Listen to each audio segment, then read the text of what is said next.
Sometimes you dance in the mirror and post it on Instagram. No, that was not. That was. Yes, you do. No, I don't. I think it's really sweet when you do that. Was it?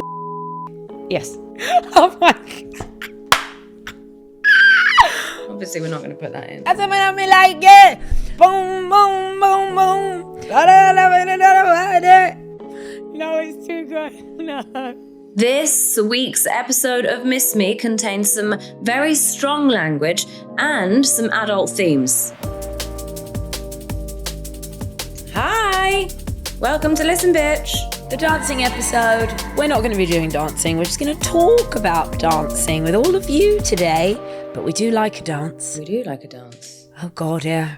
We danced on stage together at Miss Me Live. I actually still can't quite believe we did that. That was really fun. I thought that was fun dancing. Yeah, I just can't believe we had it in us to just do a bit of ragged dancing on stage at Hackney Empire. Bloody hell. Yeah, that happened. We've danced many dances together over the years, and I'm sure all those things will come up today. Let's have our first question for today's Listen Bitch. The theme is dancing. It's Jessica here from Surrey. I work in sustainability, but I absolutely love to dance on a night out. Now, my dancing is pretty crazy, especially after I have a drink, and it's like I don't really give a shit what I do.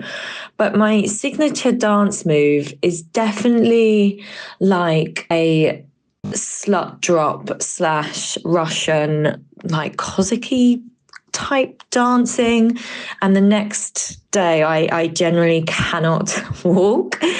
My question for you is, what would you say each other's signature dance is, and can you do it on camera for us all to see?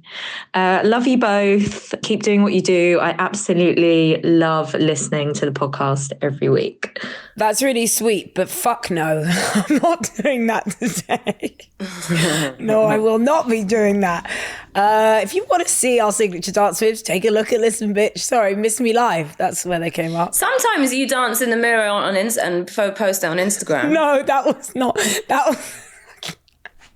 Yes, you do. No, I don't. I think it's really sweet when you do that. I did for a few years. I now can't believe I used to do that. Can I say a lot of that was lockdown? So I was dying for a dance and attention. And yeah, I did. I used to do some dancing in the mirror and then post it on Instagram. Only stories. Yeah, glad you remember that. Lily's signature dance move is, of course, the rag and wind. Is it? The classic. I don't really know what my dancing is just not very good. No, that's not true. But I definitely don't dance as much now that I don't drink or, do the other stuff that goes with drink. Yeah, but you said to me when we were away a few years ago, you said, I haven't danced in, I can't even remember the last time I danced. And I think since then, you've done a lot more dancing. It's been a bit more of a dance-heavy few years for you. My birthday party and Miss Me Live. And Charles's Terrace in Kenya. We had a little dance there. Yeah, that's true. We had a little dance there. I got a video of that. Maybe I'll put that up and you can see us. No, let's not do that. But yeah. Thank you. Was that Jessica from Surrey? Yes, works in sustainability, doing good work, doing the Lord's work. Thank you, Jessica. Let's have another question. What else do you guys do? I like hearing about the jobs. Hey, Lily and Miquita, it's Dawn from Penticton, BC, Canada. I'm a fashion designer here, and since we moved at the end of COVID, I really miss dancing because there's nowhere to do it here. So I throw a couple dance parties a year, and they're usually decade themed or sometimes genre. So my question was, do you have a favorite decade or type of music that you like to dance to? Love the show, and keep it going. All the way from Canada? Bloody hell. I don't know whether you'll understand this so much in Canada, but I'm sure you will, a 90s R&B freak. Okay. That shit gets me going. Boys to Men, SWV, Jade, Mary J. Blige, what's the 411 era? Yeah, that's when I really... You can't stop me. If anyone plays 90s R&B, I am on the floor. Mariah Carey, That's the kind of stuff that gets me. So I think the 90s in general in the R&B land was my favourite. Lily? I just like ragga. I just like dancing to ragga and dancehall. It's kind of the only thing that really gets me going, to be honest. Yeah. When did that start? When did it start? I think when we were about 15. Yeah, I don't know why it started. Maybe carnival. Maybe it was carnival. That's true. That's true. Although carnival's quite hard to dance at. Because there wasn't really anyone like the elders in our family that like introduced that to me. No. I was just drawn to it. I don't know why. Maybe like pirate radio? I don't know. Something. Something about it really gets you going though, doesn't it? Makes you happy. Yeah, it really does. Hence coming out to Red Rat Tight Up Skirt at the Hackney Empire. Hey, you a girl in a tight up skirt. You make my head I was actually like, I cannot believe we're doing this in front of others on a stage. But yeah, I love dancing. I think I stopped dancing for a really long time. I think we call those years the Groucho years, when I decided to chat shit instead. And then it came back like a ton of bricks, and revitalized my being, actually, which is when I started dancing on Instagram a lot.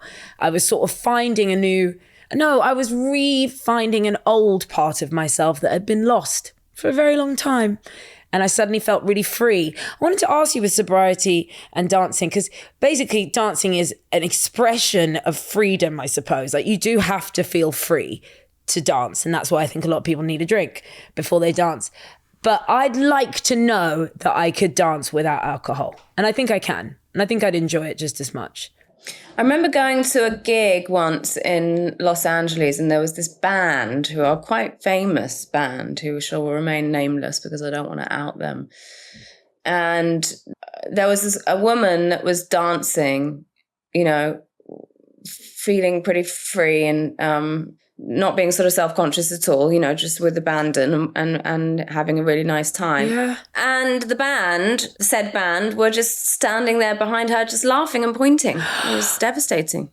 So mean when people do that. When somebody's just like expressing themselves and like having a joyful moment, and, you know, and you just laugh at them. It's just horrible. It's just horrible. I remember thinking, what fucking bitches. And you're fucking musicians. You're in a band. Like, what the fuck? What the fuck? How can you be taking the piss out of somebody that's enjoying music when that's what you profess to do for a fucking vocation, twats? Anyway. Was it? Yes. Oh my God. Fucking knew it. We'll beep it. Obviously, we're not going to put that in, but yes. That's why I don't think I like when people say I'm a good dancer, I'm a bad dancer. I don't think anyone's a good or bad dancer. It's just how close do you feel to yourself, and can you get close to yourself like that to feel free enough to start moving your body. Like, dancing is actually quite weird. And if you watch, I was just watching this fantastic Beatles documentary by from Ron Howard called 8 Days a Week. And it's all this like really kind of, what's it called when they sort of modernize the film? So it's like old footage, but they kind of give it that new glossy look. So it's really clear. Oh yeah, when they sort of like recondition it. Yeah. Yeah, reconditioned. And it was, you know, these deep parties in the 60s, and dancing was it felt different. It felt really like united, and everyone's sort of doing the same move. And I think that's maybe been lost a bit, that idea of like if you look at the 60s, they sort of all do the same side shuffle. And I think that would have been quite a beautiful way to be out and dancing. In the 80s, my mum and Auntie Nana Cherry, dancing was like a very signature part of who they were in the world. There weren't that many other young black girls around on the punk scene.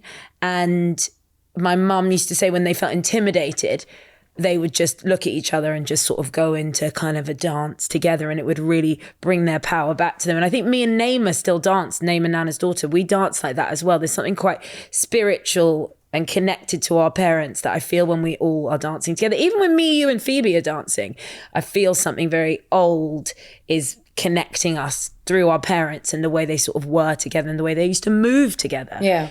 I think something quite magical happens when me, you and Phoebe are dancing. Phoebe's a bit more jump up than me. Another question, please. Another question. Hi, Lily and Miquita. My name is Lauren. I'm from St. Catharines, Ontario, Canada. And my question on dancing is, how do you think dancing has changed since you were kids?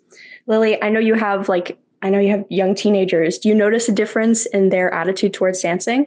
Last time I went dancing was at my prom like a few years ago. Anyways, love you both. Take care. Bye. Yeah, do the girls dance when you take them to those gigs? What's their vibe? It's so funny. Marnie, my youngest, has like this sort of insatiable... She wouldn't know it because I don't think she even knows that it's called house music. But whenever we're in a public place and like in a restaurant or something and there's house music playing, she starts kind of like moving her shoulders or like doing like a kind of like internal dance. She loves it. She feels it. House music. Oh my God, Marnie. Okay, so she's a dirty little raver. Yeah, or like dance music, you know. She just, we're like a sort of fall to the floor, like, you know, beats. She likes beats. But the other one is totally informed by TikTok. So it's all routines, you know.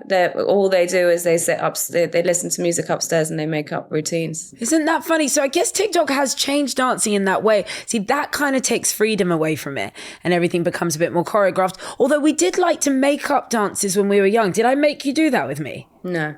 Oh, maybe that was a Bella and Phoebe, but I definitely would do like choreographed dances and then make my mum watch. To Boys to Men, yeah.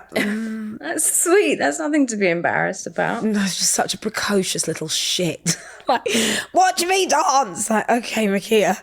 And my mum said I had a real predilection to dancing to James Brown when I was young. So I think I've always been quite into the like, kind of getting into it and feeling the passion of it. But you did used to take Marnie to those silent discos, which were quite housey when she was young. Maybe she learned it there. Yeah, maybe. Just in her, innit? Wait, one more thing I was going to say. Oh, yeah, choreographed dances. I'm really bad at choreographed dances. The candy is a really big part of being a black person. And I didn't know how to do it for a long time. And it would come up at christenings or birthday parties and weddings. I'd be like, shit, it's the candy. I got to get out of it.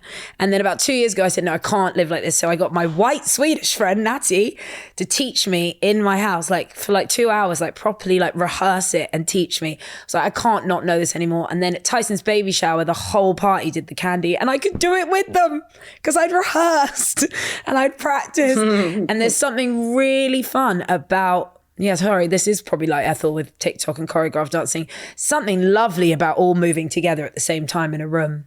You know, like a hoedown. Yeah. But the black version. Yeah. Is the candy the same as the electric slide? Because when I'm rehearsing for the plays that I've done with Matthew Dunster, my director, that's like something that we all do as part of our warm-up. Oh, to like get relaxed with each other. Yeah, or maybe not, no, because every day we do like sort of... what do you call it? Like sort of exercises where you go from one thing to another. What do you call that? I can't remember. I actually have no idea. What do you mean one thing to another? Well, you'll do like, you know, sit-ups for a minute and then you'll move on to the next thing and it'll be like press-ups for a minute. Circuit training. Okay, so we do that. And then I feel like maybe in the afternoon or something when everyone's feeling a little bit tired and a little bit, you know, like over it, then we'll do the electric slide. We should do that as a Miss Me team. We should do that. We should have a little dance before we record sometimes just to get everyone in the Will's ready. See you at the candy before the next record. We may do that.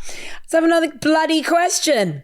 Let's keep this rave alive. Hi, Lily and Keats. My name's Colby. I'm 25 and I'm from Birmingham. Thank you so much for the podcast. I look forward to listening to you guys twice a week, every week, without fail. You guys just make me laugh all the time, so thank you so much.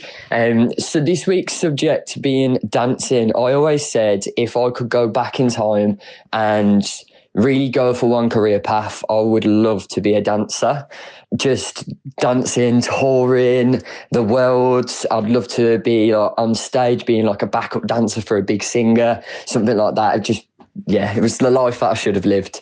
So my question for you guys would be, if you could be a backup dancer for any artist, if you could dance, then what artist would you pick? Me personally, I'd pick Miley Cyrus. I'm a huge fan. And her Bangers tour was just bonkers. And I wish that I was in the back doing some twerking and stuff with her. So that's my question for you guys. I hope you're having a lovely day and take care. Bye-bye. Thank Thank you, sweetie pie. Wait, hang on a minute. Weren't you on that tour? I was on the Bangers tour, yeah. Well, weren't you? I wasn't a backup dancer, No. though. I was a support act. No, I know. I just remember that tour was pretty massive and you were on that bloody tour. I know more about backing dancers than any normal human being should because of Pop World. And in those days, every pop star had backup dancers. Like, that's what your performance looked like. And it's so strange. If you see these performances over and over again, you just see these people as shapes behind Britney Spears or behind like Nelly or whoever. And then I would see them in like in the lunch queue later, and I'd be like, you're like a person. You're not just this like shape behind Christina Aguilera. Like, actually, those dancers have personalities and they're actually people. I think for a long time I just used to see that as just like background. But it's quite a life being a backing dancer. Like, you travel the world, you get very intimate with these people. If you think about like the Madonna documentary. Oh my God. On my She's tour, I think I had 4 dancers or maybe 6 dancers. And I would share a bus with them. And let me tell you, the arguments that they used to have with each other were fucking crazy. Like, they were intense. Hierarchy stuff. Just like infighting. Like, it was crazy. And I'd never had dancers before and never again. And they were all really lovely people as individuals, but together and like stuck on a tour bus and having to share a dressing room, like living on top of each other like that, and probably sharing hotel rooms as well, I would have thought. Not all 6 in one, but spread across the floor. two to each. Anyway, to answer his question, I would think if I was to be a backup dancer on somebody's tour, I would choose somebody whose audiences are the fucking mentalists. So maybe like, Lady Gaga or Beyonce or something, because you just feed off of that energy every night. Right. My answer is Mary J. Blige. Okay. There you go. Seeing my other life as Mary J. Blige's backup dancer, I really would have liked that. Definitely tour the world, get close to her, support her through things she's going through. But I'd probably be with a pack of backup dancers, like you're saying, and everyone's probably trying to get close to Mary. And it probably would get quite heated when you're on those tours. But yes, in Fantasyland, I'd be Mary J. Blige's backup dancer and Lily would be Lady Gaga's. On that note, should we take a break? Let's have a break. Let's have a Kit Kat. Yeah, let's. Did you know that you can listen to all the episodes we've ever done on BBC Sounds? Like last week's episode where we spoke about the power of the Black American man. And lots of other nice stuff as well. If you're enjoying this episode of Miss Me, you can find loads more podcasts you might like on BBC Sounds, like Diddy on Trial, the BBC podcast where I follow every twist and turn in the run-up to Sean Diddy Combs' federal trial in May. I'm Anushka Matanda-Doughty, and each week on Diddy on Trial, I go behind the headlines, from the deepest conspiracies to the latest allegations. Listen now on BBC Sounds. Welcome back to the dancing edition of Listen Bitch. It's making me want to dance, making me want to shack out. Any other words that we used for dancing? Shack out. I like the word shubs. You know what shubs means? Yeah, shubs is good. Means. Shubs is when you're having like... Do I know what shubs means? Yeah, of course I know what shubs means. Okay, the lady in Canada might not. So let me just explain it. I know, you explain it. Go on, shubs queen. Me? Explain what shubs is. Party. It's a party. Shubs is a party. It's a rave. It is, but isn't it a bit more like... I feel like a shubs is a house party. Basically, when people say, I'm going to have a little shubs for my birthday, you're like, ooh, yeah, you are. Shubsy. I know someone having a shub soon. I can't wait for their shubs. Let's have another question then. Let's have another one. Hey, Miley Cyrus. I'm Matt from Bristol, and something I heard a long time ago is that women are very attracted to men's sweat. Like, it sounds very animal, but it's the pheromones and it's the energy, and it makes me think that's got everything to do with dancing. So I don't know, when you say it out loud, it sounds a bit gross, but is it something you've ever thought about, ever noticed? Do you agree with that men who dance harder are giving out more pheromones because they're all sweaty and energetic, and you can't help but just be a bit attracted to that? Interested to know what you think about that. Okay, I don't know about the sweat thing, but I knew we were doing dancing today, and I started to think about like men that I've actually enjoyed dancing with. My friend Jessie our friend Jessie, we love dancing together. And that's just Jessie likes the same cheesy Mariah Carey shit that I do. But the boy, like romantically, that I've enjoyed dancing with the most would be Sam Parker. Oh, sweet. He's a bloody good dancer, especially for a little white boy from Notting Hill. He's a very good dancer. And when this was someone I was sort of dated when I was 18 and I loved him so much, but we had this beautiful connection of dancing and we actually still have it. We just don't see each other that much and we don't dance together that often. But I'll never forget how connected that made us and how much fun it was to dance with a boy I was seeing and the fact that we loved to do that thing together. We would dance at the gate quite a lot in the old days. And one of our favourite, what was the song we used to love? Oh yeah, Family Affair, Mary J. Blige. Play that, me and Sam Parker will be on the floor, probably even still today. That's good memories, actually. It was nice to remember that. Yeah, I don't really have any memories of like dancing with a romantic partner. And I certainly don't find male sweat particularly attractive. So it's a no from me. So that's that from you. Have you ever been asked to dance by a man like not normal, like traditional dancing? Like, you know, in a film, I was watching First Wives Club the other day and like Diane Keaton goes to see her ex-husband at this like restaurant in Manhattan in the 90s and there's like a dance floor. And I think that was quite common. But if someone said, would you like to dance? Would you know how to do it? You know, that like waltzy kind of, me neither. When did everyone learn that like standard way to dance? I don't know how to do that kind of dancing, but I'd like to learn so that if a man goes, can I take your hand to dance? I'd actually know what to do. I was going to do Strictly one year. They got in touch and I had a meeting and I was saying to my family, I was like, it's just not me. Like, it's just not me. And everyone was like, but it's dancing and you love dancing. It was like, yeah, but it's performative acting dancing, which is so not for me. It'd be quite fun to learn all those dances, but I just don't think I would have been very good at them. And they worked with someone else anyway, which I think was the right decision. I think unless you're going to mack it like AJ Adudu did in her year, which was just so unbelievably excellent, I'd say step away from the Strictly offers unless you can AJ it, which I didn't think I could, to be honest. That's my advice for anyone that might be thinking about doing Strictly Come Dancing. Let's have another question, please. Hi, this is Hannah from East Sussex, formerly from Essex. I'm a gardener / farmer.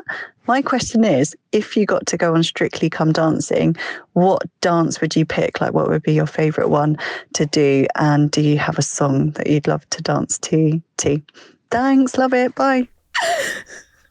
Okay, how embarrassing, because when I was rehearsing in my like sitting room for like, if I'm going to do this Strictly thing, I better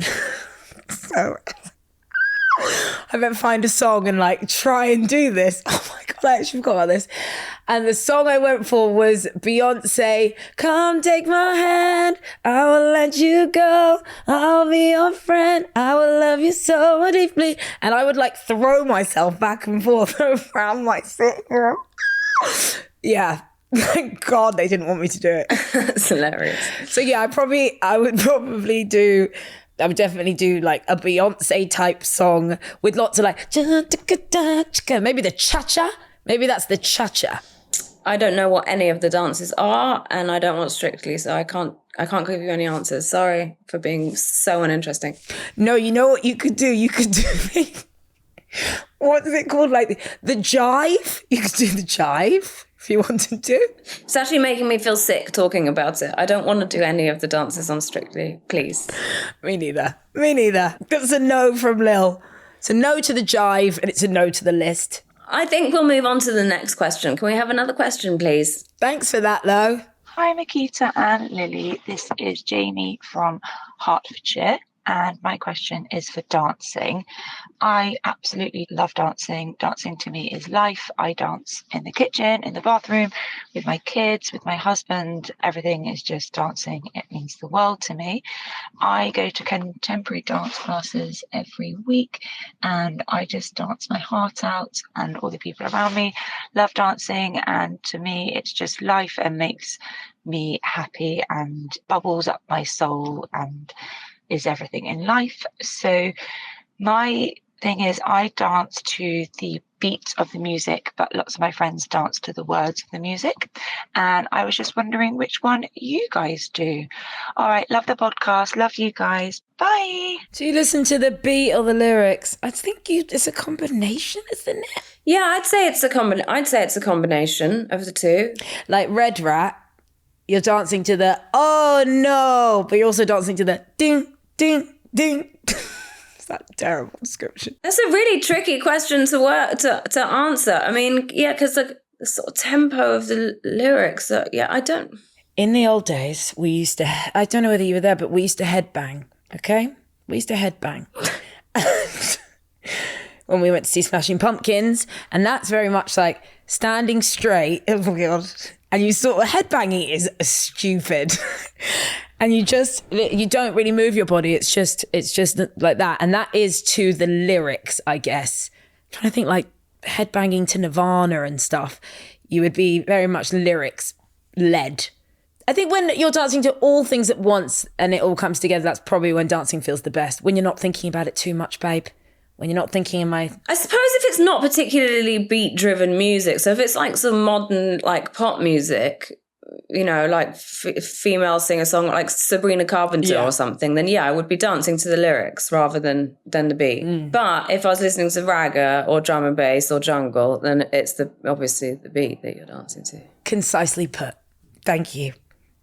Let's have another question. Lil and Keats. I'm Sam. I'm originally a Manchester girl and currently, live in Australia in Brisbane, and I've done for about the last 5 years dancing. I am nearly 51 and recently just went to a Ministry of Sound gig that was over here and danced for 6 hours like I was 21 years old, and literally felt like every bone and joint was aching on the way home. Is there ever an age when enough's enough? When you just got to do a cha-cha slide left and a right and chill instead of bouncing around like you're 21. I would dance all night on water. Love you guys so much. Bye. Dance all night on water. That sounds good. No bloody way. My nanny still loves a dance, and it's when she feels, I guess, free and also happy. And I love that she's 88 and she still goes, do. She's got like a total little groove, my nan. You've seen Nanny dance. And you can't actually get her off the dance floor once she started. There was a night about 5 years ago, so she's probably in her early 80s, and whatever party it was had finished, and she nearly went to like a sort of warehouse rave with our friend Ted to like keep the rave alive. And I was like, Nanny, you're not going to Hackney Wick to keep dancing. You need to end this now. But she had a good time, maybe did a good 3-4 hours. I probably haven't danced like that since squat parties. Don't have it in me to do a 6-hour dance anymore. 6 hours, yeah. Crikey, I'd be lucky if you get me for 6 minutes. No, I don't think that you can be too old to dance. I think that, you know, it's a release. You know, that's like saying, you know, can you be too old to go to a football match? Like, it's, you know, it's the same sort of thing. It's like somewhere to let your emotions and your energy run free. And you definitely can't be too old to dance. Never. I mean, you might physically find it more difficult, but no. Keep dancing. I was actually going to take my nan to this, remember I was telling you I was going to do some community centre stuff with her, local stuff, and there's this kind of like ballroom dancing group thing. I'm like, would she be into that? I thought it might be quite sweet. Go and meet some people and like waltz around with them a bit. Might be good for her. Take her out. Do you want to ask for the next question then, babe? We'll have the last question, please. Hi, my name's Lydia and I'm from the cultural epicentre, otherwise known as Huddersfield in West Yorkshire. Welcome to the 40s Club, Lily. Love the podcast both. I wanted to know, what song is it that wherever you are, whatever you're doing, makes you just have to get up and dance? Or in West Yorkshire parlance, it's a reet bop. Cheers, bye. A reet bop. What's your reet bop? What just gets you going? Like, don't say a genre. Tell me a tune. One song that gets me going. Romy? Oh, I know what mine is. Mine would be Optimistic Sounds of Blackness is just like a deep Powers Terrace song, which is West London where we were kids, and the family would play it a lot. You'd hear other people's houses playing it a lot, and it's just this beautiful song. It's got such a great sentiment. It's like literally as long as you keep your head to the sky, you can win. And I remember listening to it when I really was going through something, and it really, really helped me. And now when I hear it, it brings me a lot of joy. It doesn't remind me of that pain. It just reminds me of what I did actually with that pain and how much dancing really saved me. Aww. So if that song comes, and actually Nick Bam played it as like the first tune at Thea's birthday party, and I was like on the roof having a cigarette, heard the tune, I was like, shit, ran down to the dance floor, and my mum was running from one side and Phoebe was running from the other, and we were all just like, Sounds of Blackness, Optimistic. So that is like a tune that means a lot to me and will always make me dance. Mine would be maybe, I mean, there's so many, but maybe like So Me Like It by Spice. I just So Me Like It. No, it's too good. No. I just Me Like It. Boom, boom, boom, boom. Yes, Lil, that is your tune. Thank you for this dancing edition of today's Listen Bitch. I really enjoyed it. I feel like we've all kind of held hands and danced together, like some sort of whirly gig. If you know what I'm talking about, then good for you. Lily knows. Lily knows what whirly gig is. I do know what whirly gig is, yeah. I'm so sorry to do this to you, but it's your turn to pick a theme for Listen Bitch. Oh, shit sticks. Okay. The theme for next week's Listen Bitch is clothes. We all wear them. The things you wear every day. Clothes.